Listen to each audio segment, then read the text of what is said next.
Today I'm going to be taking a look at the recently released Debian 12, codenamed Bookworm. Now, this release comes to us around 1 year and 10 months after the previous release of Debian. So Debian, their release schedule, it's not a fixed kind of release date that they work off of. They release about every 2 years, but they're one of these distributions.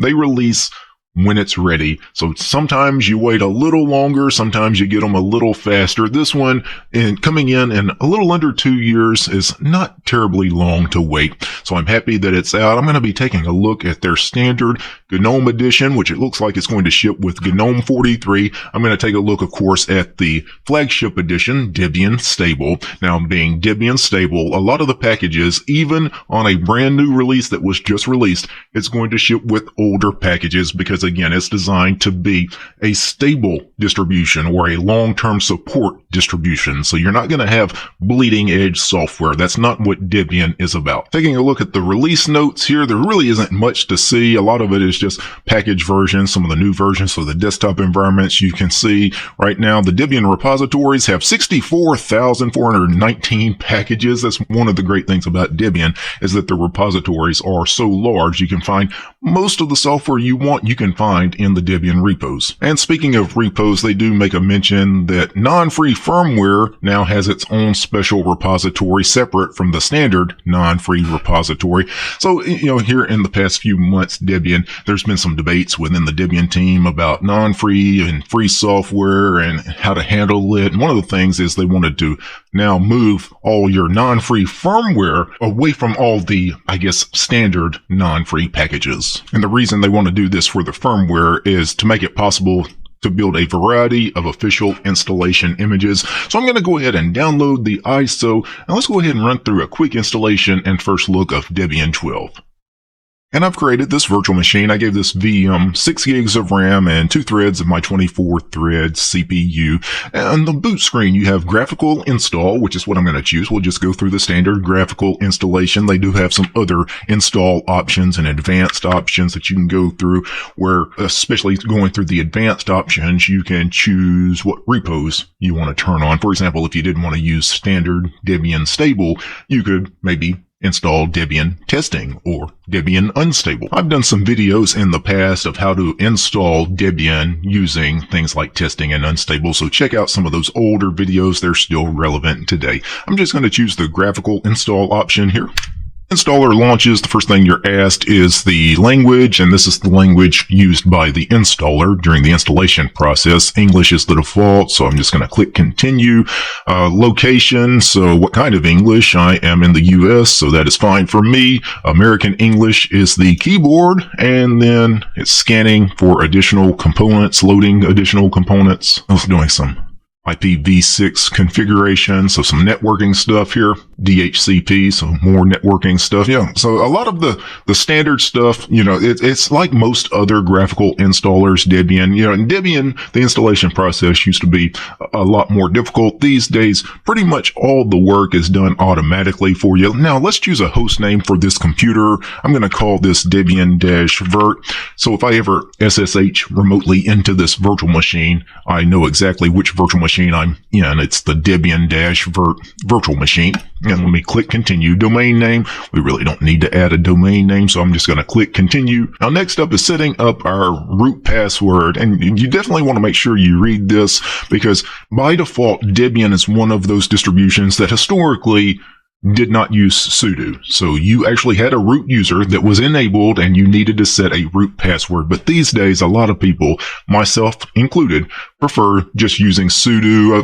In many cases, sudo has some security advantages over having a root user enabled on your system. So if you leave the root password empty, it will disable the root account. There will not be a root user, which is nice for security reasons. That way nobody can hack the root user, right? Because he doesn't have a password anyway. So I'm just going to leave all of this empty. And when we create our home user right now, let's go ahead. DT will be the name of our home user. Now let's create DT's strong and complicated password. And because we didn't create a root user, DT should have sudo privileges as well. Next up, we have time zone. I am in the central time zone, so let me change that. Click continue. detecting the disk. I'm assuming this would be where we partition the drive. Yeah. So do we want to do the guided partition, or basically an automatic partition? Let Debian just partition the disk for you. That's typically what most users are going to want to do. If you want to, though, you can choose to manually partition the drive yourself if you need to do some kind of exotic partition scheme or something. For purposes of this VM, though, I'm going to do the automatic guided partitioning. And it's looking for a disk, a device to write to. There's only one virtual hard drive in this virtual machine, so there's only one to choose from. Next up, it says the disk can be partitioned using one of several different schemes. So we have choices here. Do we want everything in one partition? That's typically what a lot of users are going to want. But if you want, you can actually separate your home partition so that it's on its own partition. That's nice. If you ever have to reinstall, you don't have to overwrite your home directory with all of your user data. You can also have a separate home, var, and temp partition. So for me, I'm just going to do everything in one partition. So I'll click continue, and there is the partition scheme. If everything looks good, it's going to create a 1 gigabyte swap for me. That's fine. I'm going to click continue, and then we get one more summary of how it's going to partition the disk, and then yes or no. Do you want to write the changes to the disk? So let's choose yes, and it's going to format our drive and start installing the system. Next up, it says configure the package manager, scan your installation media, and find the label. It looks like the Debian ISO with firmware, binary firmware. I don't need any of this in the virtual machine, so I will skip scanning or any of that. Next up, setting up a network mirror. So we're installing from an ISO everything we need to get Debian up and running, and all the programs are on the ISO itself. But there could be some things that we want that are not on the ISO, so it's a good idea to go ahead and choose yes to use a network mirror. That way, if you're connected to the internet, you can go ahead and pull down those packages using, the apt package manager. So I'm going to click continue. Use your Debian archive mirror country. So I'm in the US, so that's good for me. And then actually choose a specific archive mirror. The default is deb.debian.org. I'm assuming that one would be okay, so I'm just going to click continue. Next up, setting up a HTTP proxy. I'm not going to be doing that, so we can just leave this blank and click continue.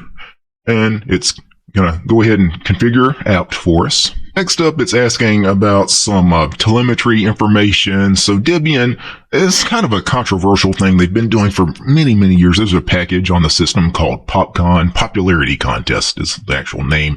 But basically, it wants to know if you want to participate in a package usage survey. And that helps the Debian guys, build a better product, right? So I'm going to take part in their user survey, so that'll be fine. And I typically do that on every distribution as long as they ask and let you know up front, hey, we want to collect crash reports or telemetry information. We want to know what system resources you have on your particular computer that you're installing. Can we get this information? As long as they ask, I'm happy to share that information. Again, it helps them build a better distribution. Next up, choose the software to install. The defaults are, of course, GNOME and standard system utilities. If you wanted to, you could also install some of these other desktop environments. I'm not going to do that. We could also set up a web server.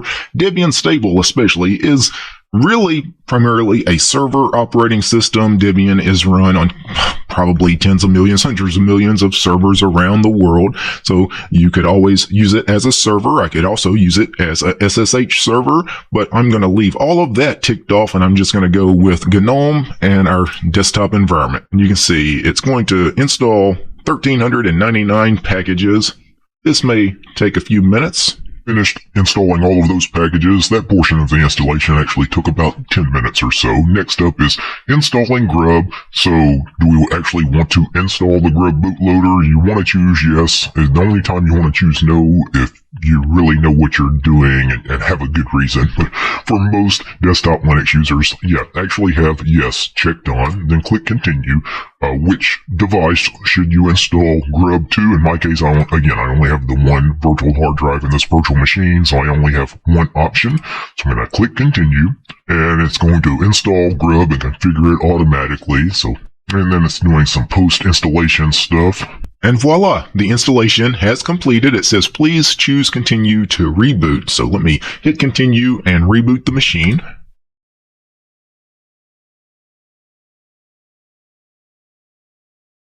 We've come to our grub bootloader, so grub installed correctly.